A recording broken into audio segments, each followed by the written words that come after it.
சிரியாவை எப்போதும் வந்து ஒரு பலவீனமான நாடாக வைத்திருக்க வேண்டும். ஸ்ட்ராங்கான சென்ட்ரலைஸ்ட் கவர்மெண்ட் வரக்கூடாது அப்படின்னு முக்கியமா மிலிட்டரி. ஹிஸ்புல்லாக்கள் வைத்திருக்கக்கூடிய ஆயுதங்கள்லாம் வந்து ஈரான்ல இருந்து தான் போகுது, சிரியா வழியா தான் போகுது.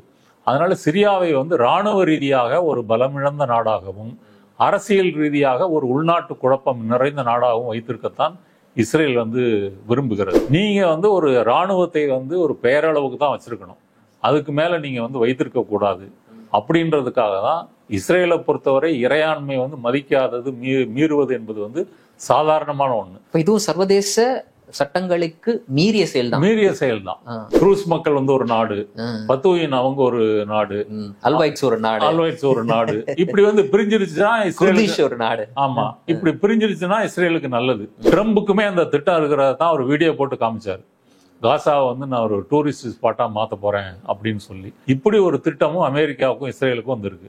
ஜார்ஜ் தாமஸ் ராணுவ நினைவுகள் மற்றும் போர்க்கலை 2 நூல்கள் வெளியீட்டு விழா. இடம் அன்பகம். நேரம் காலை 10 மணி, ஜூலை 20ஆம் தேதி. மதிய உணவு உண்டு. நுழைவு கட்டணம் ரூபாய் 100. இன்றே முன்பதிவு செய்யுங்கள். வணக்கம், இது அரண்சை. நான் ஹசீஃப். இன்று நம்மோடு செயல்பாட்டாளர் மற்றும் அரசியல் விமர்சகர் தோழர் நாதன் இணைந்திருக்கின்றார். அவரை வரவேற்போம். வணக்கம் தோழர். வணக்கம். இஸ்ரேல் காசாவுக்கு எதிராக அந்த போரை தொடங்கி 2 ஆண்டுகள் நிறைவடைய போது கிட்டத்தட்ட 60,000 மக்கள் படுகொலை செய்யப்பட்டிருக்கிறாங்க. இந்த காசாவை மையமாக வைத்து, பாலஸ்தீனத்தை மையமாக வைத்து இந்த 2 ஆண்டுகள்ல இஸ்ரேல் பக்கத்தில் இருக்கக்கூடிய நாடுகள் மீது தாக்குதல் நடத்துவது வழக்கமாக இருந்தது. கடைசியா ஈரான் மீது நடத்தப்பட்ட தாக்குதல், ஈரானுக்கும் இஸ்ரேலுக்கும் ஒரு மிகப்பெரிய போர் மூளும் அபாயம் ஏற்பட்டது. அதற்கு பிறகு அந்த போர் தனித்ததை நம்ம பார்த்தோம். எல்லாம் முடிஞ்சிருச்சு, காசாவுக்கும் பாலஸ்தீனத்திற்கும் இஸ்ரேலுக்கும் இடையில ஒரு போர் நிறுத்த ஒப்பந்தம் ஏற்படும், ஹமாஸுக்கும் இஸ்ரேலுக்கும் இடையில ஒரு போர் நிறுத்த ஒப்பந்தம் ஏற்படும் எல்லாம் எதிர்பார்த்து காத்து கொண்டிருக்கக்கூடிய நேரத்துல இஸ்ரேல் இன்னைக்கு சிரியா மீது தாக்குதல் நடத்தியிருக்கு. சிரியாவினுடைய பாதுகாப்பு அமைச்சகம் அமைந்திருக்கக்கூடிய அந்த கட்டிடத்தின் மீது தாக்குதல் நடத்தியிருக்கு. என்ன நடக்குது? இஸ்ரேல் என்ன யோசிக்குது? பெஞ்சமின் நெத்தன்யாகு என்ன யோசிக்கிறாரு? இந்த தாக்குதல் நம்ம எப்படி பார்க்கிறது? அக்டோபர் 23, 2023 அக்டோபருக்கு பிறகு இஸ்ரேல் வந்து காசாவை தொடர்ந்து தாக்கிக்கிட்டு இருக்குது. மற்ற நாடுகளை பொறுத்த வரைக்கும் விட்டு விட்டு தாக்குது அப்படின்றத வந்து சொல்லலாம். நீங்கள் ஈரான் சொன்னீங்க, ஏமனை தாக்கியிருக்காங்க. லெபனானில் வந்து ஹிஸ்புல்லாக்களை வந்து தாக்கி ஒரு போர் வந்து நடந்தது. அதன் பிறகு வந்து ஈராக்கை தாக்கியிருக்கிறாங்க. சிரியாவை இதுக்கு முன்னாடியும் தாக்கியிருக்காங்க.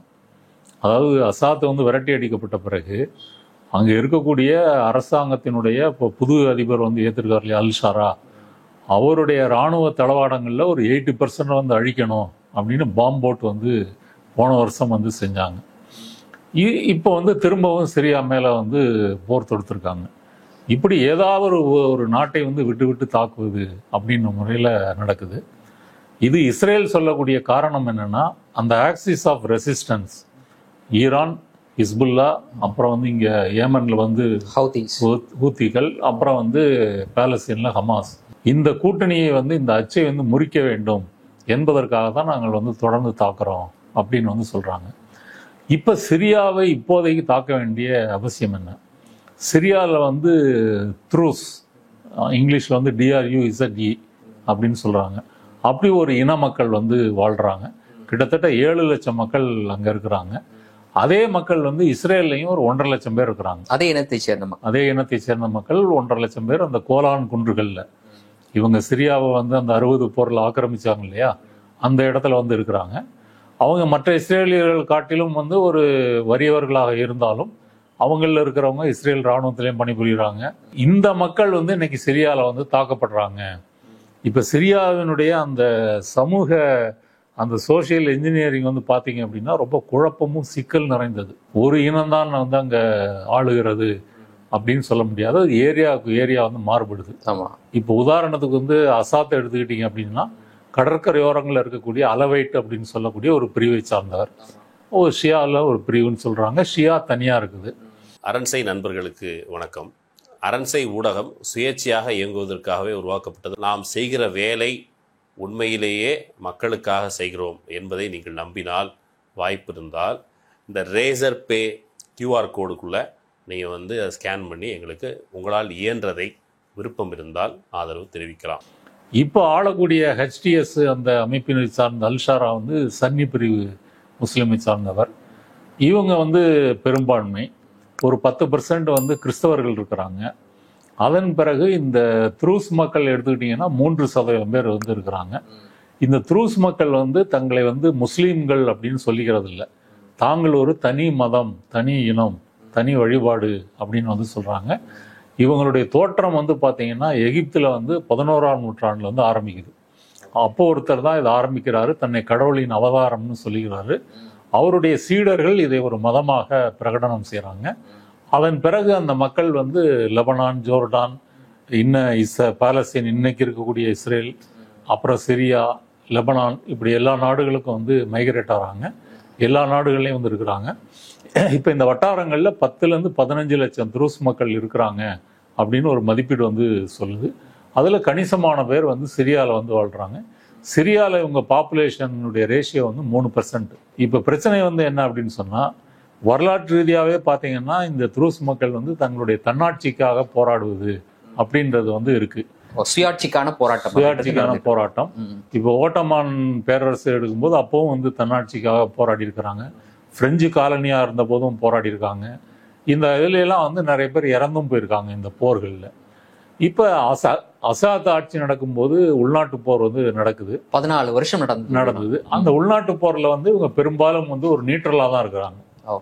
ட்ரூஸ் மக்கள் வந்து அப்படிதான் நியூட்ரலா தான் வந்து இருக்கிறாங்க. சில நேரம் வந்து எதிர்த்து சண்டையும் போட்டிருக்கிறாங்க. குறிப்பா 2024 வந்து எரிபொருள் விலையேற்றம், பொருளாதார பிரச்சனை காரணமாக அசாத் கவர்மெண்ட்டுக்கு எதிராக இவர்களும் சேர்ந்து போராடினாங்க. இப்படி வந்து அவங்களுடைய வரலாறு வந்து இருக்குது.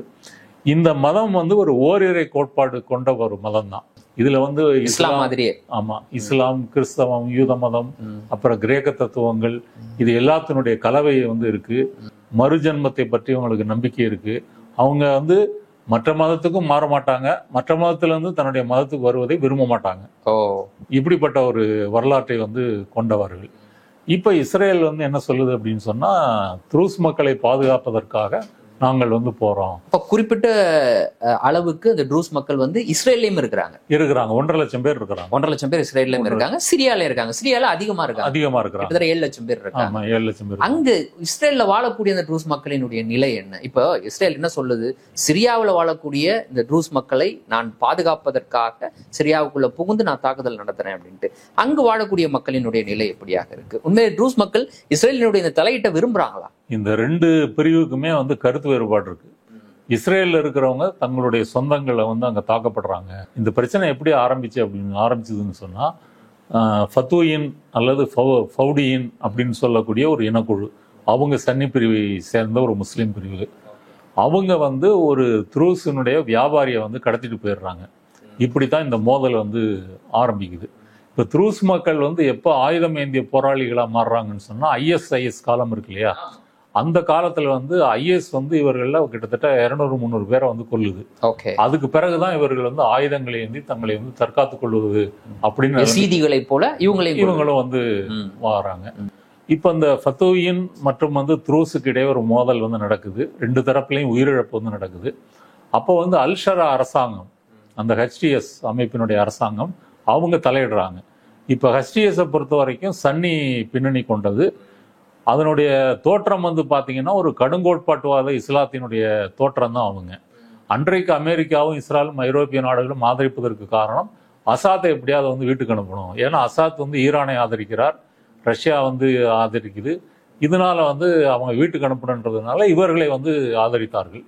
இவங்களுக்கு வந்து அல்கொய்தா அந்த மாதிரி பின்னணி எல்லாம் கூட உண்டு. அல்கொய்தா பின்னணி இருக்கும் பொழுதும் கூட அல்கொய்தால ஒரு கமாண்டரா இருந்தாரு. அவரை வந்து தேடப்படக்கூடிய நபர்னு அமெரிக்கா அறிவிச்சது. அவர் தலைக்கு விலையெல்லாம் வச்சுது. பின்னாடி ஸ்டாண்டை மாத்திக்கிட்டு இவங்களுக்கு ஆயுதம் கொடுத்து வந்து அசாத்தை வந்து விரட்டிடுறாங்க. அசாத் வந்து ரஷ்யாவுக்கு போயிடுறாரு. இப்ப பிரச்சனை என்ன அப்படின்னு சொன்னா, சிரியாவுக்குள்ள இருக்கக்கூடிய இந்த இன மோதல்கள், முரண்பாடுகள் இருக்கு இல்லையா. இப்ப அசாத் வந்து அலவைட்டுன்னு சொல்லக்கூடிய பிரிவை சேர்ந்தவர். அவங்க சிரியாவினுடைய கடற்கரையோரம் வந்து வாழ்றாங்க. ஃபர்ஸ்ட் வந்து அவருடைய ஆதரவாளர்களை கொல்லணும்னு சொல்லி அங்க 100கணக்கான பேர் வந்து கொல்லப்படுறாங்க.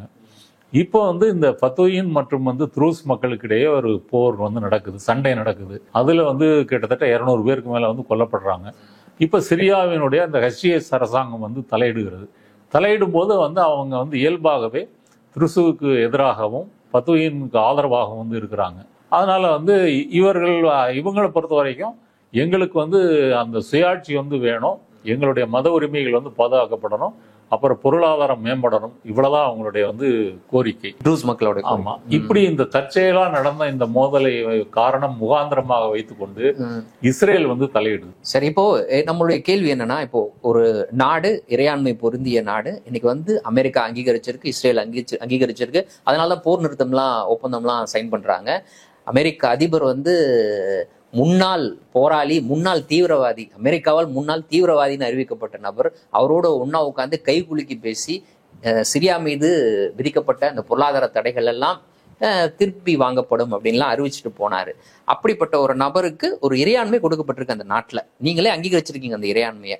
அந்த நாட்டுக்குள்ள இரண்டு இனத்துக்கு இடையில நடக்கக்கூடிய சச்சரவுல அந்த நாட்டினுடைய இராணுவம் தலையிடாம வேற யார் தலையிட முடியும்? இதை காரணமாக வைத்து இஸ்ரேல் உள்ள நுழையுதுன்னா இஸ்ரேலினுடைய உண்மையான எண்ணம் என்ன?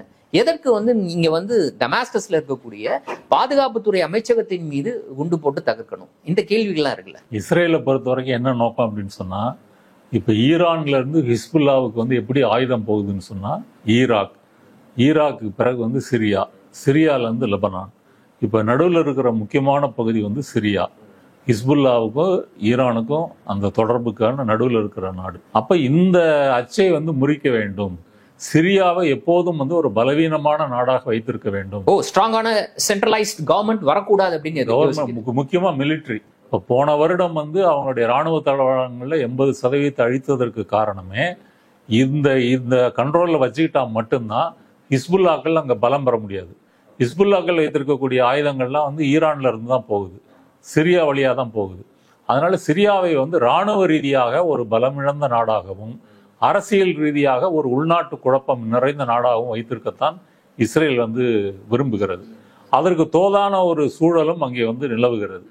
இப்ப சிரிய அரசை பொறுத்த வரைக்கும் அந்த ஒரு பின்னணி, ஒரு தீவிரவாத பின்னணி எல்லாம் இருந்தாலும் இப்போ அவங்க என்ன நினைக்கிறாங்கன்னா, மைனாரிட்டி மக்களுக்கு பாதுகாப்பு, எல்லா இன மக்களுக்கும் பாதுகாப்பு, அந்த முரண்பாட்டை வந்து தணிக்கிறது, மைனாரிட்டி ரைட்ஸுக்காக நாங்கள் வந்து குரல் கொடுப்போம், அவங்களுடைய உரிமைகளை வந்து அங்கீகரிக்கிறோம், இப்படிதான் வந்து அவங்க வந்து செயல்படுறாங்க. காரணம் அப்படி ஒரு நிர்பந்தமே இருக்கு. அப்பதான் நீங்க சிரியா ஆள முடியும்.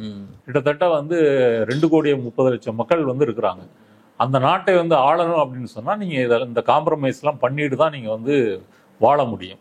அதை வந்து சிரிய அரசாங்கம் வந்து செஞ்சுட்டு இருக்குது. அதன் பிறகு வந்து பொருளாதாரத்தை வந்து மேம்படுத்தணும். இப்ப இந்த ட்ரூஸ் மக்களே எடுத்துக்கிட்டீங்க அப்படின்னு சொன்னா வந்து போன வருடெல்லாம் போராடினது காரணம், இப்போ வறுமை கோட்டு கீழே வந்து அந்த மக்கள் வந்து போயிட்டாங்க. விவசாயம் தான் முக்கியமான தொழில், அதையே வந்து செய்ய முடியாத ஒரு நிலைமை வந்து இருக்குது அப்படின்ற காரணத்துக்காக தான் அவங்க வந்து போராடுறாங்க. இப்ப இதை வந்து சிரிய அரசு வந்து கொஞ்சம் கொஞ்சமா இதை வந்து சரி செய்வதற்கு முயலும் பொழுது அதை கெடுக்கும் விதமாக இஸ்ரேல் வந்து தலையிட்டு வந்து என்ன சொல்லுது அப்படின்னு சொன்னா, முக்கியமாக சிரியாவினுடைய தெற்கு பகுதி, அந்த பஃபர் சோன் சொல்றாங்க இல்லையா, ஐநாவினுடைய பாதுகாப்பு படையெல்லாம் இருந்தது இல்லையா, அதை வந்து தங்களுடைய கண்ட்ரோல்ல ஆதிக்கத்தில் வந்து வச்சுக்கிட்டோம் அப்படின்னு சொன்னா ஈரான் வந்து எதுவும் அங்கிருந்து போக முடியாது. நீங்க வந்து ஒரு இராணுவத்தை வந்து ஒரு பெயரளவுக்கு தான் வச்சிருக்கணும், அதுக்கு மேல நீங்க வந்து வைத்திருக்க கூடாது அப்படின்றதுக்காக தான் இஸ்ரேலை பொறுத்தவரை இறையாண்மை வந்து மதிக்காதது, மீறுவது என்பது வந்து சாதாரணமான ஒண்ணு. இதுவும் சர்வதேச சட்டங்களுக்கு மீறிய செயல். நீங்க சொன்னது போல வந்து மற்ற நாடுகள்லாம் வந்து அங்கீகரிச்சிருக்கிறாங்க, வளைகுடா நாடுகள் அங்கீகரிச்சிருக்கிறாங்க. இப்ப கூட வந்து பாத்தீங்க அப்படின்னு சொன்னா வளைகுடா நாடுகள் பல நாடுகள் வந்து கண்டிச்சிருக்கிறாங்க, ஒரு வாயளவுல கண்டிச்சிருக்கிறாங்க. அமெரிக்கா வந்து இந்த முரண்பாடு வந்து அதிகரிக்க கூடாது, நிறுத்திக்கணும் அப்படின்னு வழக்கமா சொல்வது போல இஸ்ரேல் வந்து தன்னை தற்காத்துக் கொள்வதற்கு உரிமை இருக்கு, அதையும் சேர்த்து சொல்லிட்டு இதுதான் வந்து ஐரோப்பிய நாடுகளும் வந்து சொல்றாங்க. அப்ப சிரியாவை இப்படி வைத்திருப்பதன் மூலமாகத்தான் தாங்கள் வந்து தங்களுடைய வடக்கு பகுதியில் வந்து பிரச்சனை வராம இருக்கும், அந்த நோக்கத்துக்காக தான் இன்னைக்கு வந்து நீங்க டமாஸ்கஸ்ல வந்து இராணுவ தலைமையகம், பாதுகாப்புத்துறை அமைச்சகத்தினுடைய தலைமையகம், இதுல குண்டு வீசி சில வீரர்களையும் வந்து இஸ்ரேல் வந்து கொண்டிருக்கிறது. இதுல வந்து சிரியால அந்த ட்ரூஸ் மலையில் இருக்கக்கூடிய ட்ரூஸ் மக்களுடைய கருத்து வந்து என்னன்னா, அவர்கள் இஸ்ரேலை வந்து முழுமையா ஆதரிக்கல. இப்போ அவங்களுடைய கருத்தை வந்து பாத்தீங்க அப்படின்னு சொன்னா, இஸ்ரேல் வந்து தங்களுடைய இறையாண்மையில வந்து மீறுகிறது அப்படின்னு தான் அவங்களுடைய ஸ்டாண்டே தவிர, நீங்க ஒண்ணு எங்களை வந்து காப்பாற்ற வேணாம் அவங்களுடைய ஸ்டாண்டு. ஏன் அப்படின்னு சொன்னா, அவங்கள பொறுத்த வரைக்கும் உள்நாட்டுல வந்து மற்ற இனக்குழுக்கள் மதங்களோட சேர்ந்து வாழ்ந்தாதான் அங்க வாழ முடியும். அது வந்து ஒரு புற ரீதியான ஒரு யதார்த்தமாக இருக்கும்பொழுது அவங்க யதார்த்தமாக அந்த நிலைப்பாடு இருக்கிறாங்க. ஒரு விரல் விட்டு எண்ணக்கூடிய சில சிறு குழுக்கள் வேண்டுமானால் இஸ்ரேல் படையெடுப்பை ஆதரிக்கலாமே தவிர, அவங்கள பொறுத்தவரைக்கும் பயம் என்னன்னா, இஸ்ரேல் இப்படி படையெடுத்து நிரந்தரமாக அந்த ஃபத்தூயின் மற்ற இனக்குழுக்களோட ஒரு முரண்பாட்டை வந்து இவர்கள் தோற்றுவித்தரக்கூடாது. அப்படிதான் அவங்க வந்து நம்ம தொடர்ந்து சண்டையில ஈடுபட்டு சண்டையிலே ஈடுபட்டு இருப்போம். அது ஏற்கனவே 14 வருஷம் சண்டை நடந்த நாடு. அது இன்னமும் தொடர்ந்து நடந்ததுன்னா இருக்கிற கொஞ்ச நஞ்ச வாழ்க்கையும் வந்து அழிஞ்சு போகும் அப்படின்ற பயம் வந்து அவங்களுக்கு இருக்கு. இது வந்து அவங்களுடைய ஸ்டாண்டு. இப்ப இஸ்ரேல்ல இருக்கக்கூடிய ட்ரூஸ் மக்களுடைய நிலைமை என்னன்னா, மற்ற இஸ்ரேலியர்கள் போல வந்து அவர்கள் வந்து ஒரு உயர்ந்த அந்தஸ்துல வந்து இல்ல. ஆமா, இல்ல. ஒரு ஆவரேஜான ஒரு லைஃப் தான் வந்து வாழ்றாங்க. கட்டாய ராணுவ பயிற்சி வந்து இருக்கிறதுனால ராணுவத்துல வந்து அவங்க வேலையும் செய்யறாங்க. அவங்க ஒரு குடிமக்கள் அடிப்படையில அது அவங்களுடைய கடமையாக இருக்கிறது. இதுல பாலஸ்தீனை பொறுத்த வரைக்கும் ஹமாஸினுடைய தாக்குதலை வந்து கண்டிக்கிறாங்க. அதே சமயம் வந்து பாலஸ்தீன் மீதான தாக்குதலையும் அவர்களுக்கு வந்து விருப்பம் இல்லை. அந்த டூ நேஷன் தியரியை தான் அவர்களும் வந்து ஆதரிக்கிறாங்க. இப்படி மிக்சடா தான் அந்த கருத்து வந்து இருக்கு. அதே சமயம் சிரியால வந்து தங்களுடைய மக்கள் வந்து தாக்கப்படக்கூடாது, அதற்கு இஸ்ரேல் தாக்குதல் நடத்துறது வந்து சரியானது அப்படின்ற கருத்து வந்து இஸ்ரேலில் இருக்கக்கூடிய ட்ரூஸ் மக்கள்கிட்ட வந்து இருக்கு. இப்படிப்பட்ட சூழல்ல தான் வந்து இஸ்ரேல் வந்து இந்த தாக்குதலை வந்து நடத்தி இருக்கிறது. ஒட்டுமொத்த நோக்கம் அந்த ஆக்சிஸ் ஆஃப் ரெசிஸ்டன்ஸ் அதை வந்து முறியடிக்க வேண்டும் அப்படின்றதுக்காக மாறி மாறி ஒரு ரவுண்டு சர்க்கிள் மாதிரி வச்சிருக்காங்க. ஒருக்க ஏமன், ஒருக்க ஈரான், ஒருக்க ஈராக்கு, அப்புறம் ஒரு சிரியா, அப்புறம் லெபனான், இப்படி மாறி மாறி தாக்குவதை வந்து இஸ்ரேல் வழக்கமா வச்சிருக்கு. இப்போ செல்ஃப் டிஃபென்ஸ் அப்படின்றது வேற. சர்வதேச சட்டம் வந்து ஒரு நாடு இன்னொரு நாட்டின் மீது தாக்குதல் நடத்துவதற்கு எந்த இடத்துல அனுமதிக்குது அப்படின்னா, இமீடியட்டா ஒரு செல்ஃப் டிஃபென்ஸ்க்கு தன்னை பாதுகாத்துக் கொள்வதற்காக உடனடியாக அந்த தாக்குதல் நடத்துறதுக்கு அனுமதி இருக்கு. அப்படி இல்லை, எனக்கு எதிர்காலத்துல எச்சுறுத்தல், எனக்கு இந்த குறிப்பிட்ட இனத்தினுடைய வளர்ச்சி, இல்லைன்னா இந்த நாட்டினுடைய வளர்ச்சி, இல்லை இந்த நாட்டுக்குள்ள இருக்கக்கூடிய இந்த பர்டிகுலர் விஷயத்தினுடைய வளர்ச்சி அப்படின்ற போது நான் அதன் மீது தாக்குதல் நடத்தணும்னா நான் போய் பாதுகாப்பு கவுன்சில்ல ஒரு ரெசல்யூஷன் பாஸ் பண்ணி அதற்கு பிறகுதான் நான் வந்து போர் தொடுக்க முடியும். ஆனா இன்னைக்கு இஸ்ரேல் தாக்குதல் நடத்தி இருப்பது அப்படின்னு பார்க்க போனீங்கன்னா அவங்களுடைய பாதுகாப்புக்கு கிடையாது. நேரடியாக அந்த அவங்களுடைய பாதுகாப்புக்கு இதனால் எந்த அச்சுறுத்தலும் கிடையாது. இன்னொரு நாட்டுல 2 இனக்குழுக்களுடைய சண்டை, அதுல ஒரு இனக்குழுவை நான் பாதுகாக்கிறேன்னு உள்ள போறது, அதுவும் ஐநாவினுடைய பாதுகாப்பு அவையினுடைய ரெசல்யூஷன் இல்லாம உள்ள போகுது அப்படின்னா இது அப்பட்டமான விதிமீறல். அப்ப இந்த அப்பட்டமான விதிமீறலை தொடர்ந்து இந்த பகுதியில இஸ்ரேல் செய்து கொண்டே இருக்குது அப்படின்னா எங்க இருந்து இந்த தைரியம் வருதுன்னு? தைரியம் வந்து அமெரிக்கா கொடுக்கக்கூடிய ஆதரவு தான் முக்கியமான காரணம். இன்னொரு விஷயம் யோசிச்சு பாருங்களேன். இப்ப இந்த 2 ஆண்டுகளாக வந்து காசாவையும் அட்டாக் பண்ணி மற்ற நாடுகளையும் தொடர்ந்து போரிடக்கூடிய ஆற்றல், அம்யூனிஷன் அவங்களுக்கு எங்க இருந்து வருது? நேரடியாக அமெரிக்காவினுடைய சப்போர்ட். வருடத்திற்கு ஒரு 3 அல்லது 4 பில்லியன் டாலர் வந்து நிதி உதவி பண்றாங்க, ஆயுதங்கள் வந்து தாராங்க. இஸ்ரேலினுடைய நாடே வந்து ஒரு போர் பொருளாதாரத்தை மையமாக கொண்டிருக்கின்ற நாடாக மாறி இருக்கு. அது உலக அளவில் இராணுவ தளவாடங்களை ஏற்றுமதி செய்யக்கூடிய 10 நாடுகளில் முன்னணி நாடா வந்து இஸ்ரேல் இருக்குது. இப்படி வந்து போரை மையமாக கொண்டிருக்கிற நாடா வந்து இருக்குது. ஒவ்வொரு முறையும் இஸ்ரேல் வந்து இப்படி சர்வதேச சட்டங்களை மீறி, நாடுகளின் இறையாண்மையை மீறி இப்படி தாக்குதல் நடத்தும் போது மேற்கத்திய நாடுகளும் அமெரிக்க நாடுகளும் திரும்ப திரும்ப இஸ்ரேல் தன்னை தற்காத்துக் கொள்கின்ற அந்த செல்ஃப் டிஃபென்ஸ் ரைட் வந்து அவங்களுக்கு இருக்கு அப்படின்னு சொல்லி வந்து ஆதரிக்கிறாங்க. உலகம் வந்து ஏமாத்துறாங்க. இப்ப உதாரணத்துக்கு வந்து இந்த அசாத் வந்து நீக்கப்பட்ட பிறகு அவருடைய இனம் சார்ந்த மக்களை வந்து கொள்றாங்க இல்லையா, அல்வைட்ஸ். அப்போ வந்து எந்த நாடும் வந்து அதை பத்தி குறை சொல்லலை, குற்றம் சொல்லலை, இது நிறுத்தப்படணும்னு சொல்லலை. ஆனா இன்னொரு த்ரூஸ் மக்கள் வந்து பாதிக்கப்படும் போது வந்து இஸ்ரேல் இது பண்ணும்போது அது ரைட் இருக்கு அப்படின்னு சொல்றாங்க. அப்போ ஒரு குலத்துக்கு ஒரு நீதி, இன்னொரு இனக்குழுக்கு இன்னொரு நீதி, இப்படி ஒரு இரட்டை பார்வை வந்து இருக்குது. இஸ்ரேலை பொறுத்த வரைக்கும் வருட கணக்கில் வந்து குண்டு போடுவதற்கும் ஆயுதங்களை வைத்திருப்பதற்கும் தாக்குவதற்கும் அமெரிக்கா நேரடியாக பின்னணியில் இருக்கிறதுனால அவர்கள் எந்த சர்வதேச சட்டத்தை மதிக்காமல் இதை தொடர்ந்து வந்து செஞ்சிட்டு இருக்கிறாங்க. சொல்லப்போனா இஸ்ரேலில் இருக்கக்கூடிய மக்களே வந்து இதனால ஒரு டயர்டாயிட்டாங்கன்னு சொல்லலாம். வர வர அந்த கருத்து கணிப்பெல்லாம் வந்து இவர்களுடைய தாக்குதலை வந்து முற்றிலும் வந்து ஆதரிக்கின்ற அந்த தன்மை என்பது வந்து கொஞ்சம் கொஞ்சமா வந்து குறைஞ்சிக்கிட்டே வருது. நெதன்யாகு வந்து மத்திய கிழக்கு முழுவதையும் வந்து இஸ்ரேலுக்கு பிரச்சனை வரக்கூடாது அப்படின்ற ஒரு காரணத்தை சொல்லி உள்நாட்டில் வந்து தன்னுடைய ஊழல் பிரச்சனைகளை எல்லாம் மறைப்பதற்காக இதை வந்து செய்யறாரு. போர்ல என்கேஜா இருக்கக்கூடிய ஒரு நாடாக இஸ்ரேலை வந்து மாற்றி கொண்டிருக்கிறார். போர் முடிவுக்கு வந்தா நெத்தன்யாகுவினுடைய அரசுக்கு பிரச்சனை, அவருக்கும் அவருடைய அரசியல் வாழ்க்கையும் ஒரு முடிவுக்கு வந்துடும். இது ஒரு காரணம். இப்படி வந்து மத்திய கிழக்குல வந்து இப்ப ஈரானை வந்து நீங்க வந்து வலுவிழக்க செய்யணும் அப்படின்னு சொன்னா ஈரானுடைய இந்த கூட்டணி குழுக்கள் இருக்கு இல்லையா, இந்த குழுக்களை எல்லாம் வந்து ஒன்று விடாமல் சுத்தமாக வந்து அழிக்கணும். அழிச்சாதான் வந்து ஈரானை வந்து நம்ம கண்ட்ரோல் பண்ண முடியும். அந்த நோக்கத்துக்காகவும் இதை வந்து அவர்கள் செய்கிறார்கள். நான் முதலே சொன்ன மாதிரி அந்த ரூட் இப்படி தானே போகுது. ஈரான்லேருந்து லெபனானுக்கு இந்த ரூட் வழியாக தான் போகுது. அப்போ இந்த ரூட்டு வந்து நம்ம கண்ட்ரோலில் வந்து இருக்கணும். இஸ்ரேலினுடைய மறைமுக நோக்கம் என்ன அப்படின்னு சொன்னால், இந்த சிரியாவின் வந்து உள்நாட்டு போர் நடந்து சிரியா வந்து சில நாடுகளாக வந்து பிளவுண்டு போகணும். த்ரூஸ் மக்கள் வந்து ஒரு நாடு, பத்துவின் அவங்க ஒரு நாடு, அல்வைட்ஸ் ஒரு நாடு, அல்வைட்ஸ் ஒரு நாடு, இப்படி வந்து பிரிஞ்சிருச்சுன்னா இஸ்ரேல் ஒரு நாடு. ஆமா, இப்படி பிரிஞ்சிருச்சுன்னா இஸ்ரேலுக்கு நல்லது. ஏன்னா குட்டி குட்டி நாடுகள்லாம் வந்து அவங்க ஒரு நாடாக வந்து அவங்க உருப்பெற்று வந்து ஒரு பெரிய இராணுவ தளம்லாம் வந்து அவங்க கட்ட முடியாது. இது வந்து இஸ்ரேலுக்கு வந்து சாதகமா இருக்கு அப்படின்னு சொல்லி அந்த நோக்கத்திலையும் அவர்கள் வந்து இந்த குண்டுவீச்சை வந்து நடத்தி கொண்டிருக்கிறார்கள்.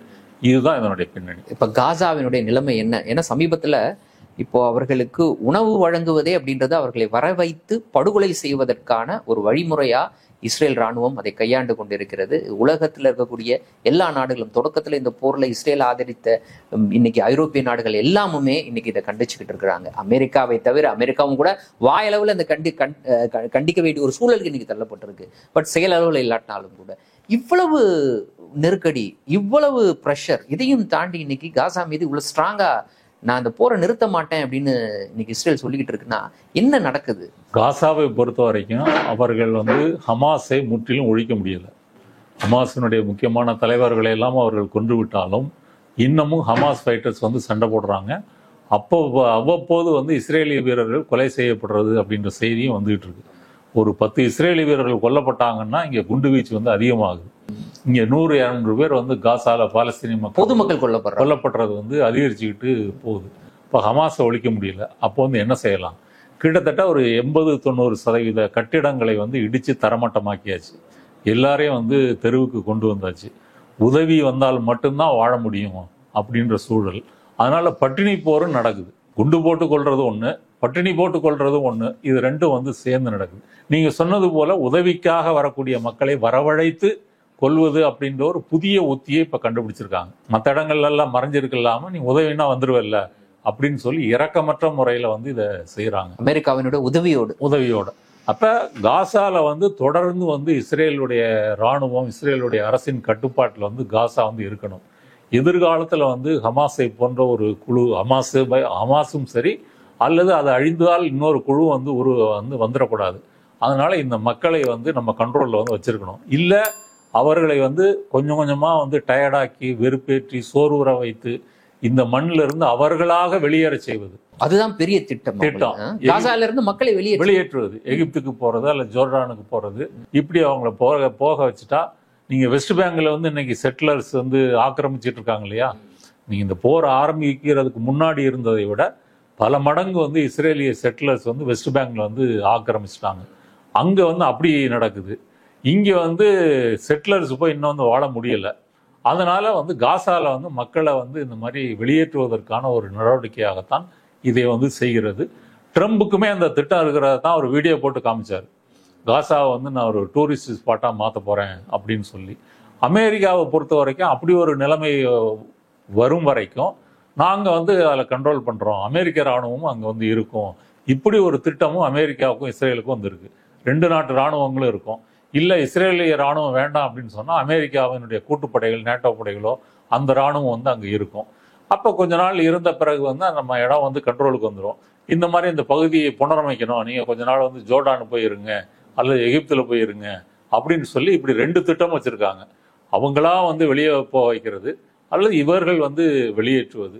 இதன் மூலம்தான் வந்து பாலஸ்தீன குரலை வந்து ஒழிக்க முடியும் அப்படின்னு இஸ்ரேல் வந்து நினைச்சு அப்படி ஒரு நீண்டகால திட்டத்தோட வேலை செய்யறதுனால தான் இரக்கமின்றி இன்னமும் மக்களை அவர்கள் வந்து கொன்று குவித்து வருகிறார்கள். இன்றைய தினம் எங்களோடு இணைந்து பல்வேறு தகவல்களையும் கருத்துக்களையும் பகிர்ந்து கொண்டமைக்கு நன்றி. நன்றி. மீண்டும் ஒரு நேர்காணலில் சந்திப்போம். நன்றி நண்பர்களே.